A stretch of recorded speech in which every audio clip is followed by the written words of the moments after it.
Hello everyone. आज हम करने वाले हैं यूनिट 4 हमारे पेपर नंबर 3 की, जो हमारा असेसमेंट वाला पेपर है ना, उसकी हम करेंगे यूनिट 4। तो यूनिट 4 में फर्स्ट हमको आई के बारे में पढ़ना है, उसके कुछ फंक्शंस के बारे में पढ़ना है। तो आई से शुरू करते हैं। ये मैंने डायग्राम के लिए स्पेस छोड़ा था, तो आप भी बना लेना या फिर पेस्ट कर लेना आई का डायग्राम। देन हम आई के पार्ट्स के बारे में पढ़ेंगे। फर्स्ट पार्ट आता है कॉर्निया। कॉर्निया क्या होता है? कॉर्निया जो है वो आउटर मोस्ट लेंस है हमारी आई का, जो कंट्रोल करता है, उसको लेंस को कंट्रोल करता है और फोकस करता है ऑन एंटरिंग द लाइट, कि लाइट अंदर एंटर करे। ठीक है, कॉर्निया क्या है? सबसे आउटर मोस्ट लेंस है। इट कंट्रोल्स द लेंस, ये लेंस को कंट्रोल करता है and focuses on entering the light, जो लाइट भी हमारी आई में एंट्री कर रही है उन पे फोकस करता है। Next is sclera. स्केलेरा जो टफ वाइट आउटर कवरिंग है ना हमारी आई की, वो जो हमारी आई को पूरा शेप प्रोवाइड कर रही है, राउंड राउंड जो हमको वाइटिश वाइटिश दिख रहा है ना, दैट इज स्केलेरा। ठीक है, ये हमारी आई को स्ट्रक्चर और सपोर्ट प्रोवाइड करते हैं।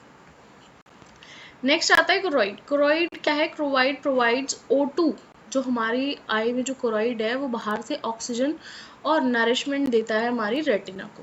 ठीक है, नरिश करता है उसको। Next is retina. रेटिना क्या होता है? रेटिना हमारी आई बॉल के अंदर एक स्क्रीन होती है। ठीक है, जैसे कि आई जब भी लाइट हमारी आई के अंदर एंटर करती है किसी भी ऑब्जेक्ट से टकरा के, तो जो इमेज होती है वो हमारी रेटिना पे ही बनती है। तो it captures the light that enter in our eye and helps to translate it into the image on you see. तो ये क्या करती है? जब जैसे ही लाइट हमारी आईज में एंटर करती है, वो ये जो भी कुछ हम देख पा रहे हैं उसकी इमेज रेटिना पे ही बन रही होती है। तो retina is like a screen जिसपे इमेज फॉर्म होती है। ऑप्टिक नर्व, अब जो ऑप्टिक नर्व क्या करते हैं? ये ऑप्टिक नर्व हमारी आई में होती है, ये आई टू ब्रेन जाती है। जो भी इमेज रेटिना पे बन रही है, वो जो ऑप्टिक नर्व है वो उसको ट्रांसफर करती है इन द इलेक्ट्रिकल सिग्नल्स। तो यहाँ पे मिलियन ऑफ नर्व सेल्स होते हैं जो उस विजुअल मैसेज को ब्रेन तक पहुँचाते हैं।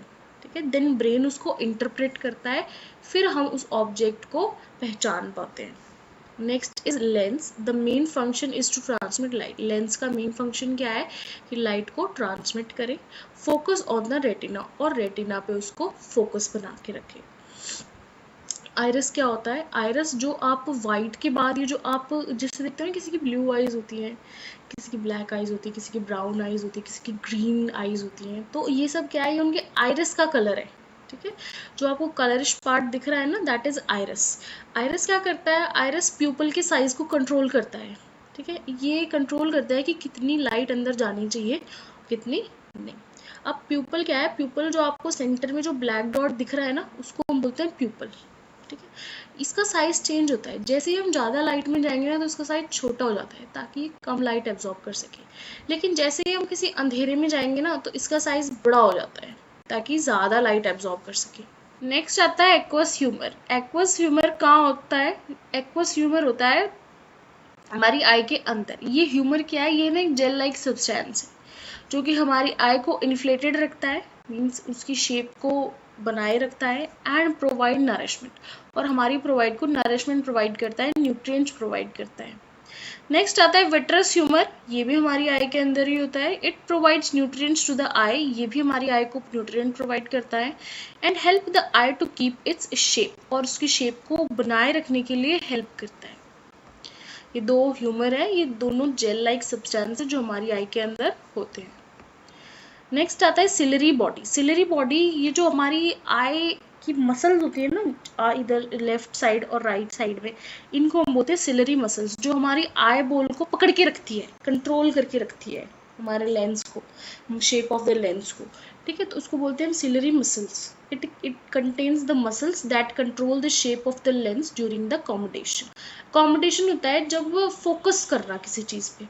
तो जब हम एक इमेज पे फोकस करते हैं ना, तो हमारी जो सिलरी मसल्स हैं वो लेंस को पकड़ के रखती हैं, ताकि जब भी लेंस अपना फोकस बनाए, अपना फोकस रेटिना पे बनाए, तो वो ज़्यादा कंप्रेस ना हो, ज़्यादा रिलैक्स ना हो, तो सिलरी मसल्स उसको पकड़ के रखती है। Next the primary feature of eye. अब आई का प्राइमरी फीचर क्या होता है? आई का प्राइमरी फीचर होता है is to detect and process the visual information. Eye का फंक्शन होता है डिटेक्ट करना, ठीक है, और विजुअल इंफॉर्मेशन को ब्रेन तक पहुंचाना और वर्ल्ड को दिखना, वर्ल्ड को देखना, ठीक है। तो जो भी हमारी सराउंडिंग में विजुअल हो रहा है, जो भी विजुअल इंफॉर्मेशन आ रही है, उसको डिटेक्ट करना, उसको प्रोसेस करना, उसको एक्सेस करना, तो ये हमारी आई का प्राइमरी फंक्शन होता है।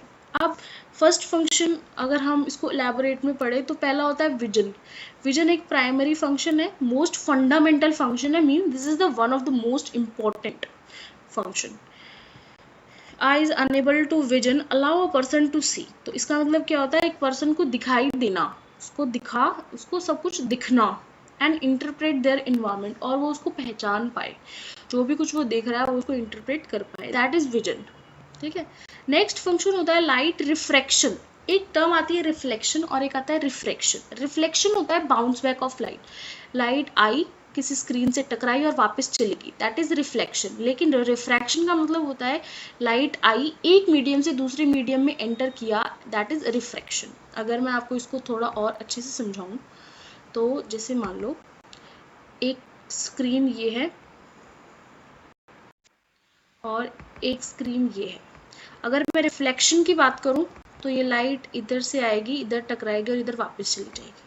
लेकिन in the case of refraction ये एक मीडियम से आएगी और इधर से ऐसे चली जाएगी, दिस इज रिफ्रैक्शन, ठीक है।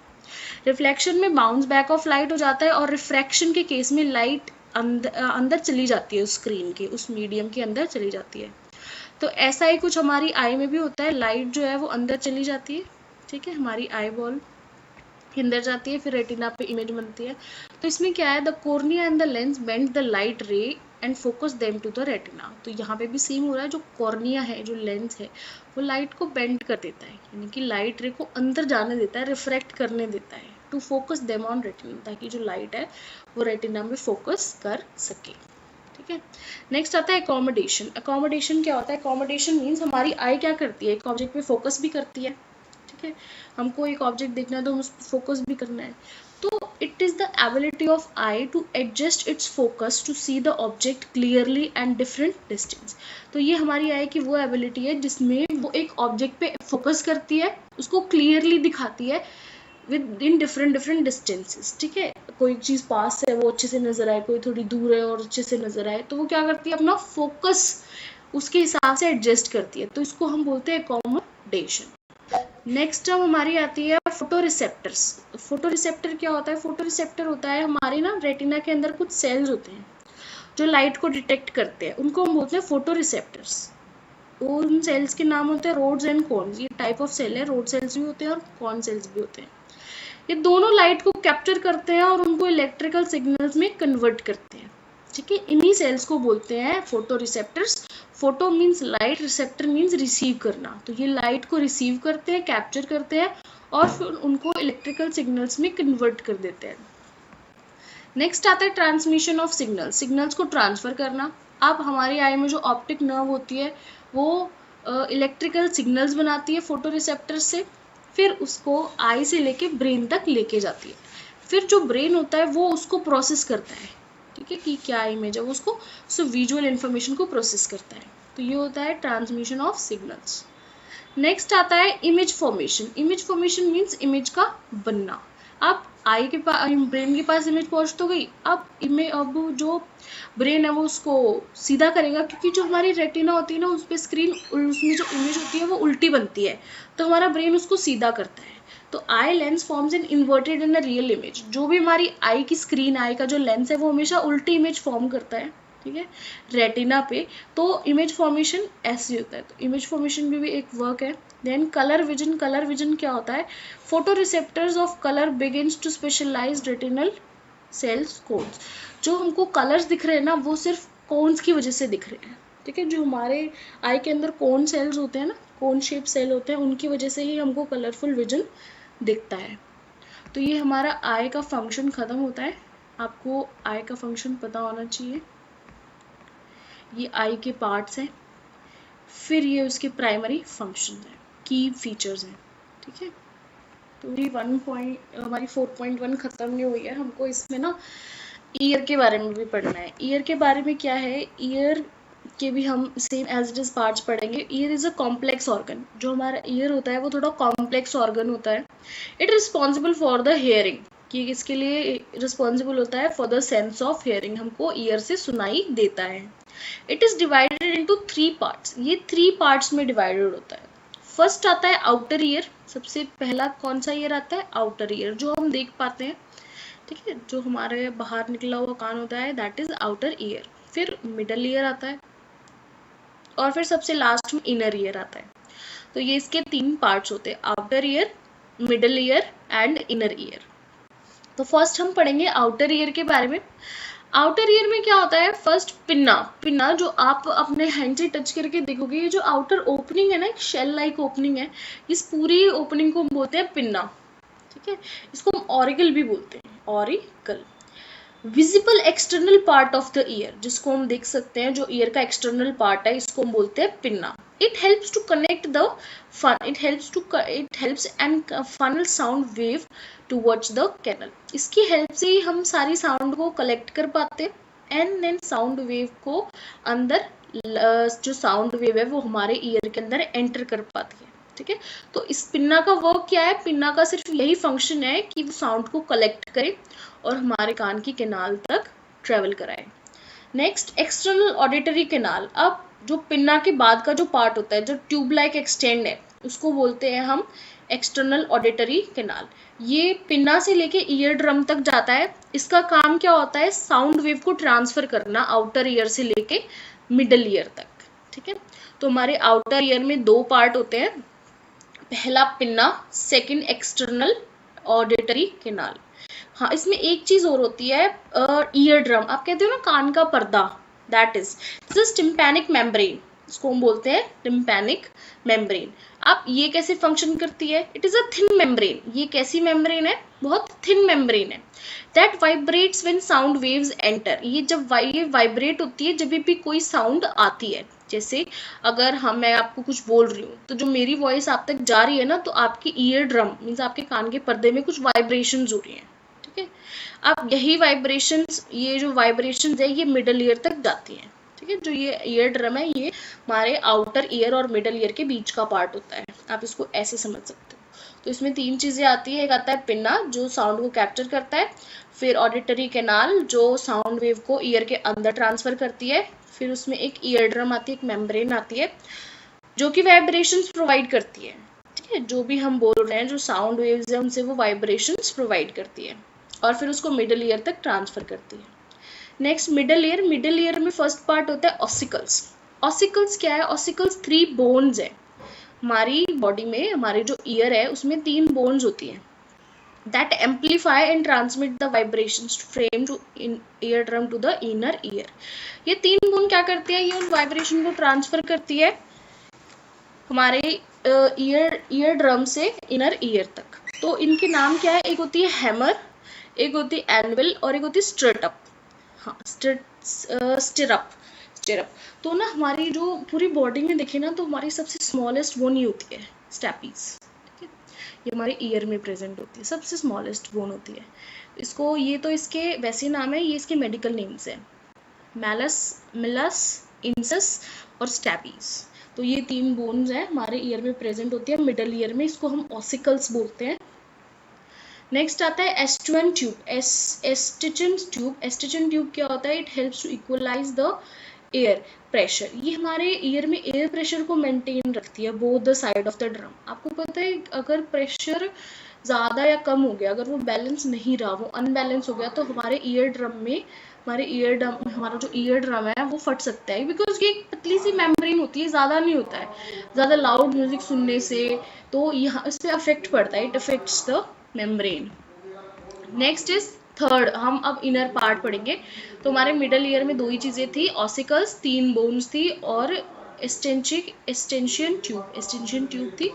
नेक्स्ट आते हैं हम इनर ईयर में। इनर ईयर में होता है कॉकलिया। कॉकलिया आपने स्नेल देखा होगा, ये थोड़ा स्नेल की जैसी शेप का होता है। तो इसमें क्या होता है, ये स्पाइरल शेप्ड होता है, ये फ्लूइड फिल्ड होता है, इसके अंदर फ्लूइड होता है। It convert vibration into electrical signals, ये क्या करता है, वाइब्रेशन को इलेक्ट्रिकल सिग्नल्स में कन्वर्ट करता है।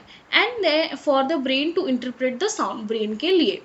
फिर आती है वेस्टिबुलर ट्यूब। वेस्टिबुलर ट्यूब क्या होती है, system of semi circular canal, ये एक सेमी सर्कुलर कैनाल है। एंड ऑर्थोलिटिक ऑर्गन, ये क्या है, ऑर्थोलिक ऑर्नर है, ऑर्गन है। Responsible for maintaining the balance, ये क्या करता है, ये वेस्टिबुलर सिस्टम हमारे बैलेंस को मेंटेन करके रखता है। नेक्स्ट आता है ऑडिटरी नर्व। ऑडिटरी नर्व क्या करती है, जो भी एयर से, जो भी हमारी ईयर से वाइब्रेशंस मिले हैं, सिग्नल्स मिले हैं, उन सबको वो ब्रेन तक पहुंचाता है। ठीक है, तो ये क्या करता है, सारे इलेक्ट्रिकल सिग्नल्स को कॉक्लिया से लेता है और ब्रेन तक पहुंचाता है। It connect the ear to the auditory processing centre in the brain. तो ये जो ईयर का है, ये जो ऑडिटरी नर्व है, ये कनेक्ट करती है ईयर को टू द ब्रेन। तो हमारे इनर ईयर में भी 3 पार्ट हैं, cochlea, vestibular system, auditory nerve. Next हम पढ़ते हैं फंक्शन। की फंक्शन क्या है ईयर का, ईयर वर्क कैसे करता है। तो ईयर में क्या है, sound wave are collected by the pinna, जो हमारा पिन्ना होता है वो साउंड को कलेक्ट कर लेता है। Channel through the ear canal, फिर उसको फिर जो हमारे जो साउंड वेव्स है वो ईयर कैनाल में जाती हैं। And cause ear drum to vibrate, और फिर ईयर ड्रम में कुछ वाइब्रेशंस होती हैं, किसकी वजह से, साउंड वेव पिन्ना से गई, फिर वो ऑडिटरी कैनाल में गई। ऑडिटरी कैनाल में क्या था, ईयर ड्रम था। ईयर ड्रम में क्या हुआ, ये वाइब्रेशंस हुई। Then the ossicles amplify and transmit these vibration to a fluid, फिर जो ऑसिकल्स, जो 3 बोन्स थी, उन्होंने इसको एम्पलीफाई किया, ट्रांसमिट किया, वाइब्रेशंस को फ्लूइड में कन्वर्ट किया इन द कॉक्लिया, फिर वो कोक्लिया के पास जाती है, where hair cells convert them into electrical signals. अब कोक्लिया में जाके उन थोड़े हेयर सेल्स होते हैं, वो क्या करते हैं, उस केमिकल को इलेक्ट्रिकल सिग्नल्स में कन्वर्ट करते हैं for the brain to interpret, brain के लिए। फिर वो ब्रेन तक जाते हैं एंड देन ब्रेन जो है वो साउंड को पहचान लेता है। ठीक है, तो ये है की फंक्शन ऑफ हियरिंग, कैसे ब्रेन उसको इंटरप्रेट करता है, कैसे साउंड आती है। Next balance and spatial organ orientation. फिर balance and spatial orientation means जो वेस्टिबुलर सिस्टम है ना, वो हमारे इनर ईयर, मिडल ईयर और आउटर ईयर का बैलेंस बना के रखता है। ठीक है, इसमें क्या होता है, वो साउंड को डिटेक्ट करता है, उसकी head position, movement, helping maintain balance and spatial organization. ठीक है, वो मतलब एक टाइप से ना हमारे पूरे ईयर का बैलेंस बना के रखता है। कोई भी वाइब्रेशन ज़्यादा नहीं होनी चाहिए, कम नहीं होनी चाहिए, इलेक्ट्रिकल सिग्नल्स इतने बन रहे हैं, तो एक टाइप ऑफ सिस्टम मेंटेन करके रखता है। Equalize the air pressure. अब इक्वलाइज द एयर प्रेशर, जो हमारा एयर है उसमें एयर प्रेशर का भी मेंटेन होना बहुत ज़रूरी है। It allows the equalization of air and pressure on both side of the ear drum. ये क्या करता है, जो ईयर ड्रम है, जो हमारा कान का पर्दा है, उसके दोनों तरफ एयर और प्रेशर को इक्वलाइज करके रखता है। Preventing discomfort and maintaining optimal hearing condition, ये डिस्कम्फर्ट को प्रिवेंट करता है और हमारी जो ऑप्टिमल हेयरिंग है ना, जो हमको सुनाई दे रहा है, उसको क्लियर रखता है, मेंटेन करके रखता है। Next localization of sound. Localization of sound होता है जैसे ही साउंड हमारे ब्रेन तक पहुंचती है, तो हमारा जो ब्रेन है ना, वो उसको डिटरमाइन कर सके किस डायरेक्शन से आ रही है, कैसी लोकेशन है साउंड की, तो ऐसे पता करना, that is localization of sound. Means जो ब्रेन वर्क करता है, जो ब्रेन का भी फंक्शन है हमारी साउंड को लेके, वो सब लोकलाइजेशन ऑफ साउंड में आता है। तो यहाँ पर हमारी 4.1 खत्म होती है। ये थोड़ी बड़ी यूनिट है, पहले हमने ईयर के बारे में पढ़ा, फिर उसके फंक्शन, फिर उसके पार्ट्स पढ़े। ठीक है, पार्ट्स में भी थोड़ा एलैबोरेट करके था, फिर हमने उसके की फीचर्स पढ़े, की फीचर्स भी इम्पोर्टेंट है। तो यहाँ पे हमारी 4.1 खत्म होती है। ठीक है, इस यूनिट को हम पार्ट्स में पढ़ेंगे क्योंकि ये थोड़ी बड़ी है।